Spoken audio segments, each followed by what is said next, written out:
چلیے بسم اللہ الرحمن الرحیم الحمد للہ رب العالمین صلی اللہ وسلم وبارک علی نبینا محمد وعلی آلہ وصحبہ اجمعین اما بعد.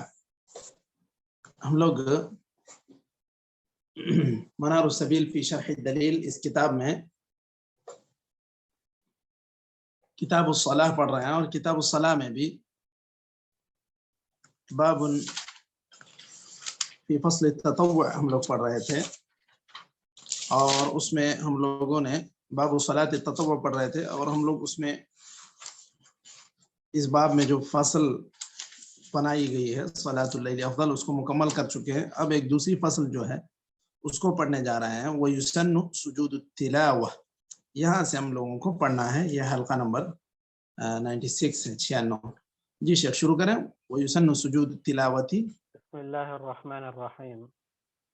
ويسن سجود التلاوة مع قصر الفصل للقارئ والمستمع لحديث ابن عمر رضي الله عنه كان النبي صلى الله عليه وسلم يقرأ علينا السورة فيها السجدة فيسجد ونسجد معه حتى ما يجد أحدنا موضعا لجبهته متفق عليه. وهو كالنافلة فيما يعتبر لها من الشروط لأنه سجود يقصد به التقرب إلى الله تعالى، فكان صلاة كسجود الصلاة يكبر إذا سجد بلا تكبيرة إحرام، لقول ابن عمر رضي الله عنهما كان النبي صلى الله عليه وسلم يقرأ علينا القرآن فإذا مر بالسجدة كبر وسجد وسجدنا معه، رواه أبو داود.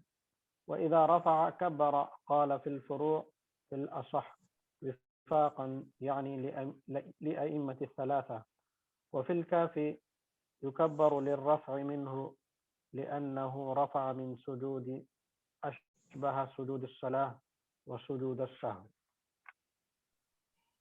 ويجلس ويسلم إذا رفع تسليما. آواز بہت دھیمی آ رہی ہے، کیا بات ہے؟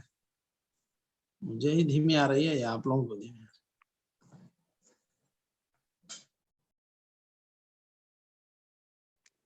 جی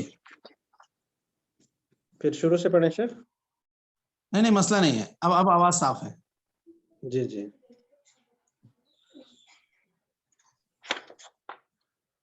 إذا رفع تسليمة واحدة كصلاة الجنازة لعموم حديث وتحليلها التسليم بلا تشهد لأنه لم ينقل فيه، لم ينقل فيه. وإن سجد المأموم لقراءة نفسه أو لقراءة غير إمامه عمدا بطلت صلاته لزيادته فيها عمدا، ولحديث إنما جعل الإمام ليؤتم به فلا تختلفوا عليه. ويلزم المأموم متابعة إمامه في صلاة الجهر.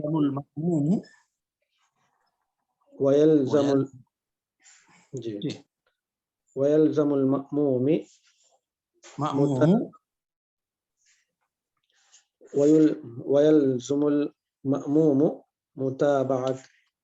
متابعة إمامه في صلاة الجهر، فلو ترك متابعته عمدا بطلت صلاته لحديث السابق. ويعتبر كون القارئ يصلح إماما للمستمع فلا يصلح إماما للمستمع فلا يسجد إن لم يسجد القارئ، لحديث عطاء أن النبي صلى الله عليه وسلم أتى إلى نفر من أصحابه فقرأ رجل منهم سجدة ثم نظر إلى رسول الله صلى الله عليه وسلم فقال رسول الله صلى الله عليه وسلم إن كنت إمامنا ولو سجدت سجدنا، رواه الشافعي. إنك كنت إمامنا ولو سجدت سجدنا، رواه الشافعي وغيره. ولا قدامه ولا عن يساره مع ولا قدامه شد الدال. ولا قدامه ولا عن يساره مع خلو يمينه، أي التالي عن ساجد معه لعدم صحة الائتمام به إذن. ولا يسجد رجل لتلاوة امرأة وخنثى لعدم صحة ائتمامه بها. ويسجد لتلاوة أمي وزمن وزمين وزمن لأن قراءة الفاتحة والقيام ليس ركنا في السجود. ليس ہے شخص ليس ركنا في السجود. ليس ركنا في السجود. ومميز لأنه تصح إمامته في النفل. ومميز لأنه تصح، أيوة، لأنه تصح إمامته في النفل. إمامته في النفل. ٹھیک ہے، بس ويسن. اچھا ہو جائے گا، اتنے میں ہی وقت ہو جائے گا. چلیے، بسم اللہ الرحمن الرحیم، الحمد للہ رب العالمین، وصلی اللہ وسلم وبارک علی نبینا محمد وعلی آلہ وصحبہ اجمعین. اما بعد، ہم لوگ کتاب الصلاۃ میں باب صلاۃ التطوع پڑھ رہے ہیں، اور باب صلاۃ التطوع میں فصل ثانی پڑھ رہے ہیں. یہ فصل شروع ہوتی ہے سجود تلاوہ سے متعلق. ويسن سجود التلاوہ مع قصر الفصل للقارئ والمستمع. یہاں سے یہ بات شروع ہوتی ہے. یہ حلقہ نمبر 96 ہے. دیکھیں، یہاں پر سجود تلاوہ سے متعلق کچھ احکام ذکر کر رہے ہیں. یہ کہہ رہے ہیں کہ وَيُسَنُّ سجود التلاوہ. اب یہاں سجدہ تلاوت کا حکم بتایا جا رہا ہے کہ سجدہ تلاوت سنت ہے، واجب نہیں ہے. یہ سجدہ تلاوت کے تعلق سے یہ بتلا رہے ہیں فقہ حنبلی کے اعتبار سے. کیا ہے؟ سجود التلاوہ کا حکم سنت ہے، مع قصر الفصل، ایک مدت یسیرہ، تھوڑا سا، اتنا لمبا سجدہ نہیں کہ پھر جو ہے آپ کافی دیر کر دیں. مع قصر الفصل، تھوڑی سی مدت، یعنی الزمن الیسیر، للقارئ والمستمع. اگر کوئی پڑھ رہا ہے تو اس کے لیے بھی سنت ہے، اور جو سن رہا ہے اس کے لیے بھی سنت ہے. اس کے لیے دلیل کیا دے رہے ہیں؟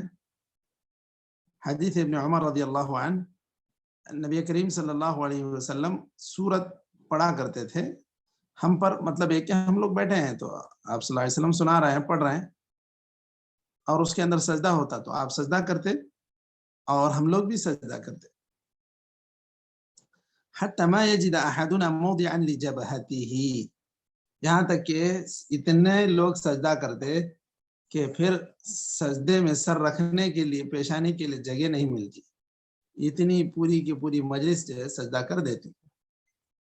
شیخ الاسلام ابن تیمیہ وغیرہ نے اس کو سنت نہیں بلکہ اس کو واجب ہی قرار دیا ہے. اس کو واجب قرار دیا ہے کیونکہ نبی کریم صلی اللہ علیہ وسلم کا پڑھنے پر اتنے صحابہ کا سجدہ کرنا،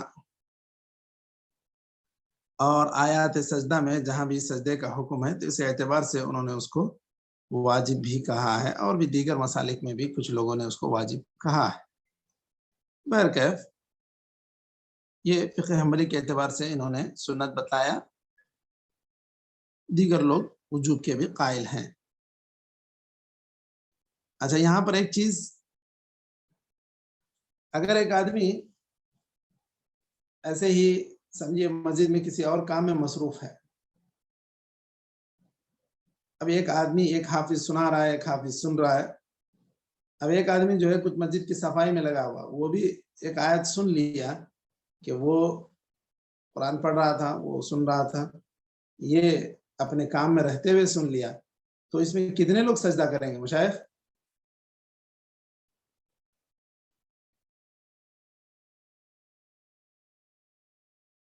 کتنے لوگ اس میں سجدہ کریں گے؟ ایک تو جو پڑھنے والا ہے، ایک اس کے ساتھ بیٹھ کر سننے والا ہے، ایک جو ایسے ہی چلتے پھرتے سن لیا، یا اس کو وہ اپنے کسی کام میں ہے وہ سن لیا، تو کیا اس میں کون سجدہ کرے گا؟ کتنے لوگ سجدہ کریں گے؟ پورے جتنے بھی سنے ہیں پورے کرنا چاہیے نا شیخ. جی، اور مشائخ اور کیا بولیں گے؟ کم جی از کم 2 تو کرنا چاہیے. کون 2 مطلب؟ سننے والا اور پڑھنے والا اور پڑھنے والا دونوں کم از کم تو کرنا چاہیے. جی جی، دیکھیے انہوں نے شروع میں ہی کہا للقارئ والمستمع، وہ آدمی جو پڑھ رہا ہے اور وہ آدمی جو غور سے سن رہا ہے. سامع کے لیے نہیں کہا انہوں نے المستمع، جو حافظ سنا رہا ہے اور جو حافظ سن رہا ہے. حافظ جو سنا رہا ہے وہ تو قارئ ہے، جو غور سے سن رہا ہے وہ مستمع ہے. جو آدمی صفائی کرتے کرتے سن رہا ہے یا سنا ایسے ہی، وہ آپ کا سننے کے لیے نہیں بیٹھا، یا وہاں اس کام کے لیے وہ نہیں ہے، اپنے کام میں ہے، اچانک اس کے کان میں سجدے کی آیت پڑی. یہ مطلب وہ اس کا مقصود نہیں ہے، آپ کا قرآن سننا وہ اپنا مقصود نہیں بنایا ہے. تو پھر ایسی صورت میں انہوں نے جو بات کہی کہ جو لوگ غور سے سنتے ہیں ان کا مقصد یہ ہے کہ میں ان کی تلاوت سن رہا ہوں، مجھے ان کی تلاوت سننا ہے. ٹھیک ہے، تو یہاں پر ایک سوال کہ اگر کوئی آدمی ریڈیو میں تلاوت کرتے ہوئے سن رہا ہے کسی کو، تو کیا وہ سجدہ کرے گا؟ ٹھیک ہے، ہی جو ہے نا شیخ البانی سے ہوا بولتے جی، تو انہوں بولے کہ اگر انہوں سجدہ کر رہی تو تمہیں بھی کر لو بولتے. جی جی، میں شیخ صالح فوزان کے حوالے سے سنا تھا جی کہ وہ جی جی ان سے پوچھا کہ جو ہے اگر میں ریڈیو میں قرآن سن رہا ہوں اور سجدے کی آیت آ جائے تو کیا کروں؟ تو انہوں نے کہا سجد الرادیو فاسجد معہ. سمجھ گئے؟ اگر ریڈیو سجدہ کرتا ہے تو پھر آپ بھی کرو بول کر، یہ انہوں نے جو ہے اس کو ریڈیو کے اندر جو تلاوت کر رہے انہوں نے ریڈیو کرتا ہے تو آپ بھی کر لیں. جی، اللہ تو اکبر. جی جی جی، ہاں، تو ریڈیو اگر کرتا ہے تو پھر آپ بھی کر لیں. تو مطلب یہ کہ یہ طبیعی طور پر جو انسان بیٹھ کے سن رہا ہے، سنا رہا ہے، ان لوگوں پر یہ چیز منطبق آتی ہے. ہر جو بھی اذاعت ہم سنتے ہیں، چاہے موبائل میں سن رہے ہیں، تو اس پر یہ چیز منطبق نہیں آتی ہے. وہ قارئ نہیں ہے، وہ تو بس ایک تسجیل ہے جو چل رہی ہے. ٹھیک ہے،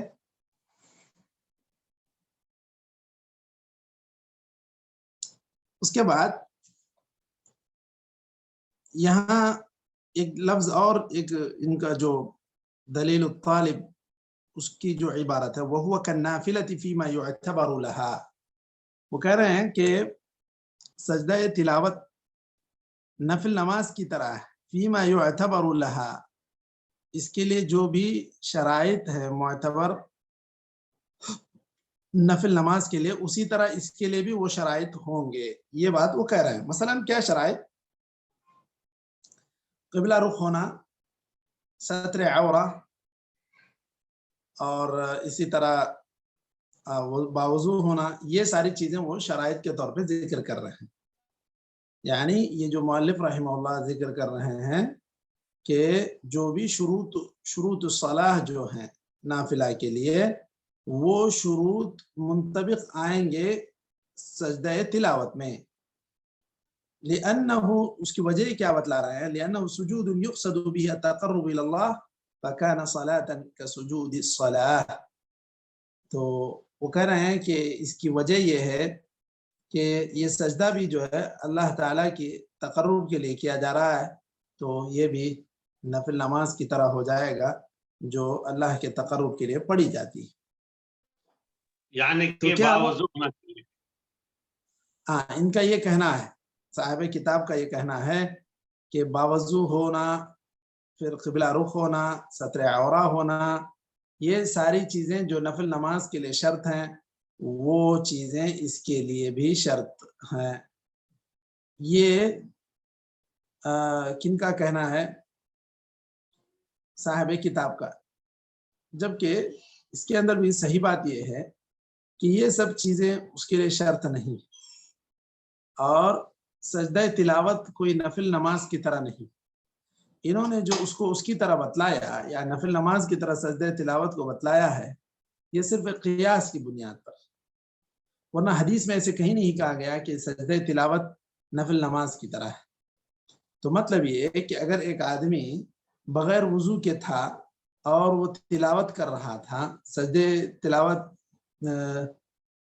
آ گیا، یعنی تلاوت کا سجدہ آ گیا، تو ایسی صورت میں اب بغیر وضو کے چونکہ تلاوت کر رہا تھا یا عن غیب پڑھ رہا تھا، تو کیا وہ سجدہ کرے گا یا نہیں کرے گا مشاہد؟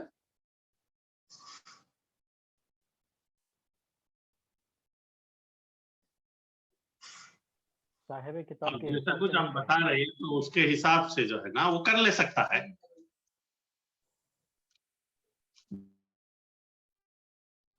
بالکل. تو صحیح بات یہ ہے کہ نفل نماز کی طرح نہیں ہے. ایک آدمی اگر تلاوت کر رہا تھا، وضو سے نہیں تھا، عن غیب تلاوت کر رہا تھا، اپنا حفظ کا مراجعہ کر رہا تھا، سجدہ تلاوت کا سجدہ آ گیا تو وہ اپنے طور پہ سجدہ کر سکتا ہے، اس کے لیے شرط نہیں ہے، اس کے لیے باوضو ہونا شرط نہیں ہے. تو صحیح بات یہ ہے کہ انہوں نے جو قیاس کیا ہے کہ سجدہ تلاوت نفل نماز کی طرح ہے، جس طرح نفل نماز کے لیے جو شرائط معتبر ہوں گی وہ سجدہ تلاوت میں بھی وہی احکام ہوں گے. یہ بات صرف قیاس سے کہی گئی، اس کے لیے حدیث سے کوئی دلیل نہیں. بات واضح ہے مشائخ؟ جی بالکل مول صاحب، بالکل. جی تو چلیے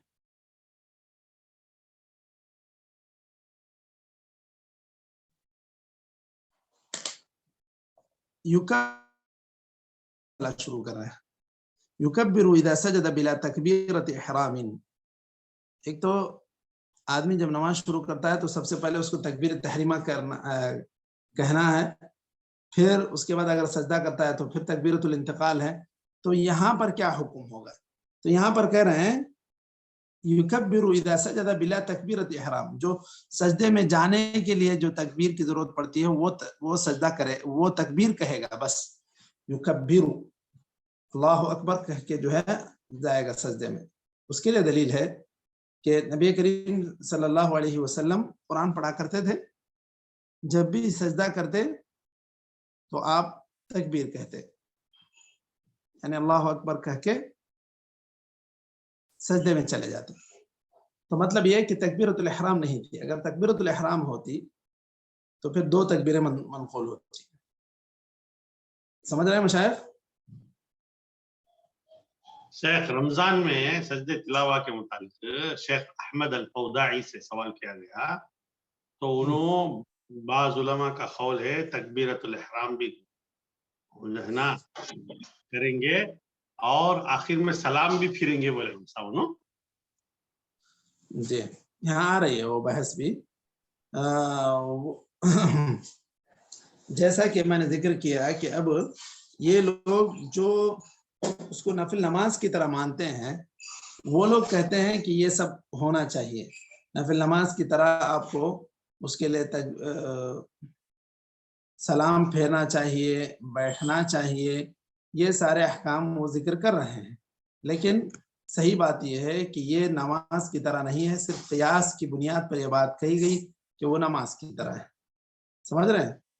تو صحیح بات یہ ہے کہ آدمی تکبیر تحریمہ کہنے کی ضرورت نہیں ہے، اس کے لیے سلام پھیرنے کی ضرورت نہیں. یہ ساری باتیں جو ذکر کی جا رہی ہیں یہ اسی قیاس کی بنیاد پر کہ سجدہ تلاوہ نفل نماز کی طرح ہے.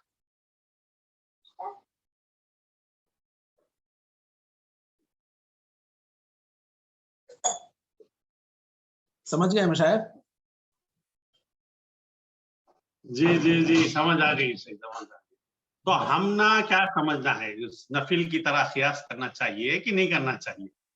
نہیں کرنا چاہیے. جو چیز منقول ہے ہاں صحابہ سے اللہ کے رسول سے منقول ہے کہ آپ سجدے میں جاتے تو اللہ اکبر کہہ کے جاتے، تو ٹھیک ہے، تکبیر کے حد تک اس کو کہیں گے کہ اس میں تکبیر کہنا چاہیے۔ اب ہر جو چیز بھی نفل نماز کے لیے شرط ہے وہ ساری کی ساری چیزیں سجدہ تلاوت کے لیے شرط ہیں ایسا نہیں کہیں گے، کیونکہ ایسی ساری چیزیں حدیث میں منقول نہیں۔ چلیے آگے دیکھیے، کہتے ہیں یہ جو تکبیر کی بات ہے یہ اسی بنیاد پر کہ نبی کریم صلی اللہ علیہ وسلم قرآن پڑھ رہے تھے تو آپ صلی اللہ علیہ وسلم جب سجدہ کی آیت پر سے گزرتے تو تکبیر کہتے اور سجدہ کرتے تو ہم بھی آپ کے ساتھ سجدہ کرتے، تو مطلب یہ ہے کہ اس میں تکبیر منقول ہے سجدے کے لیے، اسی بنیاد پر وہ کہہ رہے ہیں کہ سجدے میں سجدہ تلاوت میں تکبیر کہنا چاہیے۔ وَإِذَا رَفَعَ كَبَّرَ، سجدے سے سر اٹھائے گا تو بھی اللہ اکبر کہے گا۔ قال في الفروع في الأصح وفاقا يعني للأئمة الثلاثة، یہ جمہور کے پاس سجدے سے اٹھاتے ہوئے کہنا یہ اس کو سنت بتلا رہے ہیں، یعنی جمہور کے پاس سر سجدے سے اٹھاتے ہوئے، جبکہ سر سجدے میں جاتے ہوئے یہ سب لوگوں کے پاس نہیں ہے۔ اچھا، وفي الكافي يكبر للرفع منه لأنه رفع من سجود أشبه سجود الصلاة وسجود السهو، یہ کہہ رہے ہیں کہ بالکل رفع کی صورت میں تو اٹھانا ہی اٹھانا ہے، رفع کی صورت میں تکبیر تو کہنا ہی کہنا ہے، کیونکہ بالکل یہ سجدہ تلاوت اور سجدہ سہو کی طرح ہے، کیونکہ یہ سجدہ سہو کی طرح، جس طرح سجدہ سہو میں آپ جاتے ہیں تو آپ بالکل سر سجدے میں لے جاتے ہوئے بھی تکبیر کہتے ہیں، اٹھاتے ہوئے بھی تکبیر کہتے ہیں، تو اس طرح اگر جب آپ سر سجدے سے اٹھا رہے ہیں تو گویا کہ آپ نماز کا جو سجدہ ہے اس کے مشابہ ہو گئے، تو اس لیے آپ کو تکبیر کہنا ہی چاہیے۔ تو یہ جمہور کے پاس اس بنیاد پر کہ یہ سجدہ صلاح یعنی جو نماز کا سجدہ ہے عمومی طور پر اس سجدے کے مشابہ ہونے کی وجہ سے اس میں سر سجدے سے اٹھاتے ہوئے تکبیر کہنا چاہیے، یہ بات وہ کہہ رہے ہیں۔ جبکہ سر سجدے میں لے جاتے ہوئے تکبیر کہنا یہ حدیث سے ثابت ہے۔ یہ جو انہوں نے یہ بات کہی کہ سر سجدے سے اٹھاتے ہوئے بھی تکبیر کہنا چاہیے، یہ صرف سجود صلاح سے مشابہت کی وجہ سے وہ کہہ رہے ہیں۔ وَيَجْلِسُ وَيُسَلِّمُ إِذَا رَفَعَ تَسْلِيمَةً وَاحِدَةً كَصَلَاةِ الْجَنَازَةِ لِعُمُومِ حَدِيث وَتَحْلِيلُهَا التَّسْلِيمُ بِلَا تَشَهُّدٍ لِأَنَّهُ لَمْ يُنْقَلْ فِيهِ، یہ کہہ رہے ہیں وَيَجْلِسُ وَيُسَلِّمُ، پھر بیٹھے یعنی سر سجدے سے اٹھا کے پھر بیٹھے پھر سلام پھیرے، کیوں؟ اس کو تشبیہ دے رہے ہیں، ایک تسلیم کرنا چاہیے، کیسے؟ جنازے کی نماز کی طرح۔ کیوں؟ عمومی حدیث سے دلیل لے رہے ہیں کہ نماز میں تحریمها التکبیر و تحلیلها التسلیم، آپ صلی اللہ علیہ وسلم نے کہا نماز میں تکبیر تحریمہ ہی سے نماز شروع ہوگی، اور جب سلام پھیریں گے تو یہ سلام ہر چیز کو حلال کر دینے والا ہوگا، یعنی اس کے بعد آپ آزاد ہیں، کچھ بھی کسی دوسرے مصروفیت میں اپنا وقت لگا سکتے ہیں۔ جب نماز تکبیر تحریمہ ہو رہی ہے، تکبیر تحریمہ ہو جائے تو پھر آپ سارے کام چھوڑ کے نماز پڑھیں، یہ مطلوب ہوتا ہے۔ اب انہوں نے جو جلوس یا سلام کے لیے بھی جو دلیل لی ہے، بس یہ ایک عمومی دلیل ہے، جبکہ آپ صلی اللہ علیہ وسلم سے سجدہ تلاوت میں کہیں یہ بھی منقول نہیں ہے کہ آپ نے بیٹھا سر سجدے سے اٹھا کر آپ نے بیٹھا پھر سلام پھیرا، ایسا کچھ بھی منقول نہیں ہے۔ دیکھیں پھر یہاں ایک بات یہ کہہ رہے ہیں بلا تشہد لأنه لم ينقل فيه، اب تشہد کے قائل نہیں، کیوں؟ یہ کہتے ہیں کہ یہ تشہد آپ صلی اللہ علیہ وسلم سے منقول نہیں ہے۔ یہاں تشہد منقول نہیں ہونے کی وجہ سے یہ کہہ رہے ہیں کہ یہاں تشہد کی ضرورت نہیں ہے۔ بات واضح ہو رہی مشائخ؟ جی جی جی مول صاحب. اچھا چلیے اس کے بعد والی عبارت پڑھ لیتے ہیں, وہ پڑھ کے انشاءاللہ بات ختم کرتے ہیں. وَإِن سَجَدَ الْمَأْمُومُ لِقِرَاءَةِ نَفْسِهِ أَوْ لِقِرَاءَةِ غَيْرِ إِمَامِهِ عَمَدًا بَطَلَتْ صَلَاتُهُ. اگر ماموم اپنی قرات کا سجدہ کرتا ہے یا اپنے امام کے علاوہ کسی اور کی تلاوت کے لیے سجدہ تلاوت کرتا ہے تو اس کی نماز باطل ہو جائے گی. کیوں مشائخ, کیا یہ کہہ رہے ہیں, سمجھ میں آ رہی ہے بات؟ جی جی جی, وہ سری نماز میں کوئی سجدے والی آیت پڑھ لے رہا ہے اور وہ سجدے میں چلے جا رہا ہے جبکہ امام صاحب نہیں جا رہے, جی تو ایسا کرے گا تو اس کی نماز باطل ہو جائے گی. بول رہے بالکل صحیح بات ہے. تو یہ جو آپ سمجھ رہے ہیں بالکل صحیح ہے کہ ماموم اگر آپ سمجھیں کہ سورۃ العلق, سورۃ کیا کہتے ہیں, سورۃ العلق میں سجدہ ہے نا؟ جی جی ہے, اقرأ باسم ربک الذی ہے. جی, تو سورۃ العلق اگر پڑھ لے رہا ہے تو ایسی صورت میں وہ اگر اپنے طور پہ سجدہ کر لیا, چونکہ اس نے سجدے کی آیت پڑھی جبکہ امام نے سجدہ نہیں کیا, یا اسی طرح بازو کوئی آدمی بیٹھ کے سجدے تلاوت کی آیت پڑھا, مان لیں سورۃ العلق ہی پڑھا یا سورہ سجدہ ہی پڑھا, تو اس کا سجدے کی آیت سن کے یہ نماز میں رہتے ہوئے نماز میں یہ سجدہ تلاوت کیا جبکہ ان کا امام یا جس کے وہ تابع نماز پڑھ رہا ہے وہ سجدہ نہیں کیا ہے, تو ایسی صورت میں نماز باطل ہو جائے گی کیونکہ اس نے نماز میں زیادتی عمدن کی ہے, عمدن کی ہے. اور یہ حدیث کے بالکل مخالف ہے کیونکہ اللہ کے رسول صلی اللہ علیہ وسلم نے کہا انما جعل الامام لیؤتم به, امام بنایا اسی لیے گیا ہے کہ اس کی اقتداء کی جائے, فلا تختلفوا علیہ, تو اس سے الگ نہ ہو جائیں. تو یہ اگر آدمی اس طرح اپنے طور پہ سجدہ کر رہا ہے تو پھر گویا کہ وہ اپنے امام سے اختلاف کر بیٹھا ہے, امام سے الگ ہو چکا ہے. تو یہ اس طرح درست نہیں ہے, نہ اپنے تلاوت کے لیے اور نہ اپنے علاوہ کسی اور انسان کی تلاوت پر سجدہ تلاوت کرے گا, جب تک امام نہ کرے مقتدی نہیں کرے گا. پھر اس کے بعد وَيَلْزَمُ الْمَأْمُومُ, وَيَلْزَمُ الْمَأْمُومُ یہاں سے ایک پھر سے ہم لوگ انشاءاللہ پڑھتے ہیں دوسرے حلقے میں, آئندہ حلقے میں ہم لوگ یہاں سے انشاءاللہ پڑھیں گے وَيَلْزَمُ الْمَأْمُومَ مُتَابَعَةُ إِمَامِهِ فِي صَلَاةِ الْجَهْرِ. یہاں پر اچھا اس عبارت کو مکمل کر لیجئے تاکہ بات مکمل ہو جائے. وَيَلْزَمُ الْمَأْمُومُ مُتَابَعَةُ إِمَامِهِ وَيَلْزَمُ الْمَأْمُومُ مُتَابَعَةَ إِمَامِهِ فِي صَلَاةِ الْجَهْرِ فَلَوْ تَرَكَ مُتَابَعَتَهُ عَمَدًا بَطَلَتْ صَلَاتُهُ. صلاۃ الجہر میں بھی اگر وہ اس کی متابعت چھوڑ دیتا ہے تو پھر اس کی نماز باطل ہو جائے گی. مثلا جو ہے امام, اب یہ اس کے برعکس, اگر امام سجدہ کیا ماموم سجدہ نہیں کیا, مثلا مان لیں کہ میں سورہ سجدہ اگر امام نے پڑھی, امام سجدے میں چلا گیا, اب مقتدیوں میں سب لوگ نماز سجدے میں چلے گئے, ایک مقتدی نہیں گیا, تو پھر اس کی نماز ہوگی یا نہیں ہوگی مشائخ؟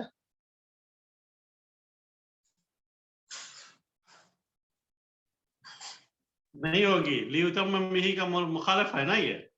ہاں تو بالکل, انما جعل الامام لیؤتم به, اس نے خلاف ورزی کی ہے. تو یہاں تک ہم لوگ رک جاتے ہیں. نکتفی بهذا القدر وصلی اللہ وسلم وبارک علی نبینا محمد وعلى آلہ وصحبہ اجمعین. انشاءاللہ ويعتبر كون القارئ يصلح اماما للمستمع, یہاں سے ہم لوگ آئندہ حلقہ پڑھتے ہیں. ٹھیک ہے مشائخ, صلی اللہ وسلم وبارک علی نبینا محمد. السلام علیکم ورحمۃ اللہ وبرکاتہ.